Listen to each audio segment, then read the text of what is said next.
Sumasailalim na sa deportation proceeding ang 32 na dayuhang manggagawa ng Philippine Offshore Gaming Operators o POGO na naaresto sa panibagong pagsalakay na ginawa ng mga otoridad sa may Parañaque City. Ang mga ito ay kasalukuyang nasa kustodiya na ng National Bureau of Investigation. Ayon kay Bureau of Immigration Intelligence Division Chief Fortunato Manahan Jr., sangkot ang mga ito sa online gaming at scamming operations sa isang Central Business District sa Parañaque.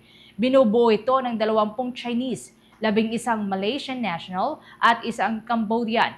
Isinagawa ng Bureau of Immigration at ng National Bureau of Investigation ang pagsalakay sa naturang Pogo Hub matapos na matunton ng mga operatiba ng dalawang ahensya ang umano'y patagong operasyon ng mga ito. Muli namang nagbabala ang Bureau of Immigration na hindi masusundan pa ang mga naturang operasyon hanggat hindi tuluyang sumusuko ang mga Pogo worker, lalo na ang mga dayuhan na nangunguna sa iligal na operasyon ng mga ito.